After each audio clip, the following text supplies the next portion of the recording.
Fala pessoal, eu sou o Diego Souza, esse é o nosso canal Falando de Flu e no vídeo de hoje eu quero fazer uma análise, uma análise de como foi nosso Campeonato Carioca e os jogadores que chegaram, como que vai ser e qual que é a nossa perspectiva de Brasileiro, Copa Sul-Americana e sequência de Copa do Brasil.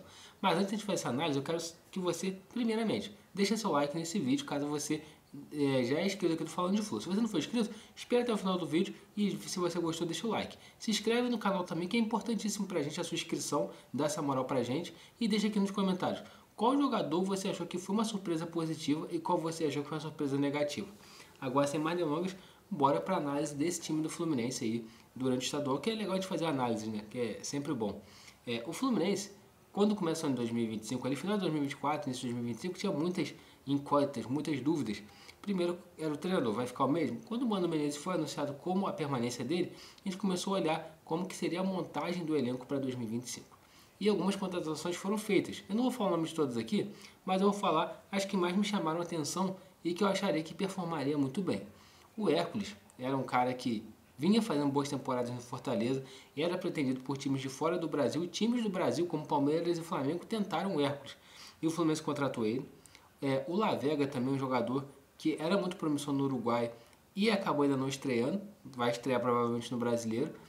E também tinha alguns jogadores que a gente sabia, o Canóbio também, ele foi um que chegou muito badalado, mas tinha alguns jogadores que a gente sabia que eram apostas, como por exemplo, o Paulo Baia. O Paulo Baia era uma aposta que a gente tinha quase certeza que não daria certo.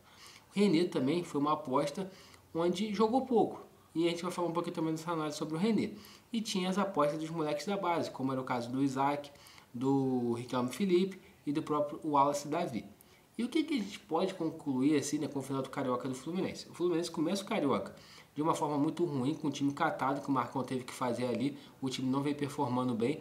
Quando o Mano Menezes começa o trabalho também, o time do Fluminense continua sem performar bem, continua jogando mal e tal, só tem uma virada de chave quando enfrenta o time do Vasco, que aí o Fluminense começa a somar pontos, aí empata com o Flamengo, onde eu ali decretei, estamos eliminados virtualmente do campeonato estadual, mas depois consegue dar uma arrancada. Quando a gente olha o estadual como um todo, a forma que foi, o saldo para mim termina positivo, embora a final tenha destoado muito, mas o time saiu da nona colocação, se classificou em terceiro, foi para a final contra um grande time e a gente perdeu a final. A gente já falou em outros vídeos, o que eu acho que foi os principais problemas da final, muito voltado para o comando técnico do Fluminense, que deve ser reavaliado, ao meu ver, embora eu não acredite que tenha uma mudança, mas deveria ter uma mudança, uma reavaliação desse trabalho que para mim não está dando uma falsa impressão de evolução, mas no final das contas a gente não evolui nada. Mas quando a gente começou a temporada, a gente falava de nomes como Hércules, jogando muita bola e tal, e para mim, qual foram os jogadores que mais performaram nesses primeiros 3 meses aí de temporada com o Fluminense? Alguns jogadores chegaram muito badalados, outros menos. Mas o que mais para mim performou de todos os reforços que chegaram para mim foi o Agostinho Canóbio. O Canóbio conseguiu fazer boas partidas, entregou muita vontade, muita força física, entregou gols, fez 5 gols e para mim ele foi muito bem. Juntamente com o Canóbio, outro jogador também que eu gostei muito de ver jogar foi o Freitas. O Freitas chegou também sob muita desconfiança, falhou em alguns jogos, sim, isso daí é discutível, mas na maior parte do tempo ele fez partidas seguras e se mostrou ser uma boa primeira opção para a defesa, para Ignacio e para Thiago Silva. E digo mais, com o final do estadual, eu acho que o Freitas pode até brigar com vaga por Ignacio, porque os 2 jogos da final o Ignacio caiu muito de produção. Então esses 2 jogadores para mim chamaram a atenção do ponto de vista positivo. O Canóbio até achei que jogaria, mas achei que ele não seria titular no primeiro momento. E o Freitas também achei que seria mais um cara para compor elenco e tal, mas ele jogou boa parte do estadual porque o Thiago Silva se machucou e ele foi bem nas partidas que ele atuou. Então eu vi esses 2 jogadores despontando como um potencial legal quando a gente olha para Brasileiro, Copa do Brasil e Copa Sul-Americana. Os jogadores que eu achei que destoaram um pouco foi o Hércules. Acho que mais o Hércules, porque depois a gente não viu outros demais jogadores estreando e tal. Eu acho que o Hércules chegaria e já vestiria a camisa e teria uma facilidade muito grande. Mas pelo contrário, o Hércules está passando pelo processo de adaptação.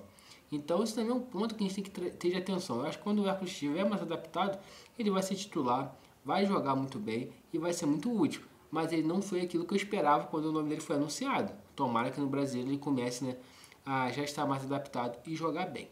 Mas quando a gente olha para os jogadores que já estavam no nosso elenco, qual foram os jogadores que eu achei que teve uma crescente muito interessante? John Arias a gente nem se fala, porque John Arias é o nosso melhor jogador já há algumas temporadas. Mas o Germancano, para mim, não foi uma surpresa, porque eu já esperava isso dele. Mas ele voltou a balançar as redes. E eu acho que o Germancano ter voltado a balançar as redes é muito bom pra gente, porque a gente vai precisar muito dos gols dele. O reserva do Germancano é o Everaldo. E hoje eu acho o Germancano muito mais jogador que o Everaldo. Então tomara que ele continue performando muito bem para continuar mantendo sua titularidade, tá? O Germancano para mim é um grande jogador. O segundo jogador também que eu achei que subiu muito de produção, embora tenha feito uma final desastrosa, é o Martinelli. O Martinelli ele conseguiu roubar a vaga do Hércules, conseguiu... no primeiro momento ele roubou a vaga do Bernal, jogando de 5. Depois ele roubou a vaga do Hércules jogando de 8. Então, para mim o Martinelli vai ter uma boa temporada. A gente pega muito no pé dele, realmente ele fez umas finais horríveis, mas eu acho que é um cara que ainda tem muito a apresentar pelo Fluminense. E alguns jogadores que eu achava que teria mais espaço esse ano e não conseguiram... desculpa, antes de eu falar dos que não despontaram tão bem, a gente também tem que falar do Gabriel Fuentes, que terminou a temporada bem, começou nessa temporada meio que deu uma oscilada, mas a reta final ele jogou muita bola. O Gabriel Fuentes também foi um dos principais jogadores aí para a gente chegar na final. Essa dobradinha ali pelo lado esquerdo, Canóbio e Gabriel Fuentes foi muito útil para o Fluminense. Tanto que o Gabriel Fuentes até iria para a seleção colombiana, só não foi porque sofreu uma lesão na coxa e parece até que é sério, né? Teve até uma divergência entre o Thiago Silva e o departamento médico do Fluminense, que o Thiago Silva falou que era muito grave e o departamento médico do Fluminense falou que não era tão grave assim, a lesão do Gabriel Fuentes. Mas alguns jogadores que eu esperava que teriam oportunidades, poderiam estar performando melhor nesse início, que já estavam no elenco, o Facundo Bernal, para mim, deu uma destoada gigantesca. Eu achava que ele poderia realmente ter mais minutos, ser importante, e ele até meio que sumiu, né? Ele vem tendo poucas oportunidades. E o Kevin Serna também. O Kevin Serna é titular, o Kevin Serna faz gols importantes, mas a reta final também de estadual do Kevin Serna foi horrível. Ele é um jogador que se atrapalhava com a bola, não estava conseguindo fazer bons cruzamentos, e eu acho que ele vai ter que treinar muito fundamento aí nessa pausa aí para tentar nos ajudar, porque realmente o Kevin Serna destoou muito tecnicamente nessa reta final do estadual. Dito isso, quando a gente avalia o nosso elenco, eu vejo muito mais potencial para evolução do que para involução. Por quê? A gente vai ter agora o retorno do Paulo Henrique Ganso, tem uma previsão que ele volte no segundo jogo do Brasileiro, que é contra o Bragantino ou contra o Santos, que seria o segundo ou terceiro jogo. Temos o Lescano, jogador paraguaio, foi convocado para a seleção paraguaia. Essa data FIFA vai ser interessante, para a gente tentar ver se o Lavega vai jogar, para a gente tentar ver se o Lescano vai jogar, o Arias já é titular na seleção colombiana, até o Gabriel Fuentes também seria convocado para a seleção colombiana, mas se machucou. Então, a gente vai ter o Lescano, vai ter o Lavega também, que não estreou, são jogadores que, ao meu ver, tem potencial para se titular. Então, a gente vai ver um time do Fluminense tendo jogadores retornando. O Paulo Henrique Ganso, com certeza, vai ser o 10 do nosso time, vai ser o cara que vai ser o nosso maestro, mas tem que principalmente acertar essa fase ofensiva aí. O Mano Menezes tem que criar alternativas ofensivas, que no Campeonato Estadual foi o que mais deixou a desejar. Defensivamente o time fez partidas seguras, conseguiu ser muito bem, mas na parte ofensiva o time do Fluminense é um time muito pobre de 10 ainda, e precisa conseguir criar mais chances, ser um time mais incisivo.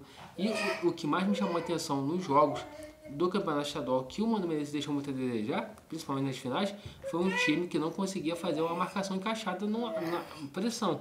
Era um time que tinha muita dificuldade para subir as linhas, e isso ele precisa corrigir.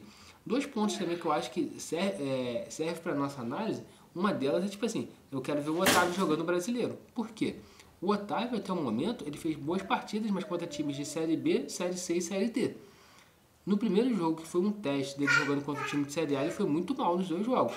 Vamos ver como que vai ser o jogo dele agora contra o Fortaleza, se ele vai atuar, e os jogos dele pela Copa Sul-Americana. São dois jogos aqui que eu quero ver o Otávio, porque eu elogiei muito o Otávio aqui, falei, cara, que o Otávio era a peça que faltava e tal, só que nos jogos que a gente precisou dele, do nível de campeonato que a gente vai ter pela frente, ele foi mal. Então eu quero avaliar melhor o Otávio e os demais jogadores.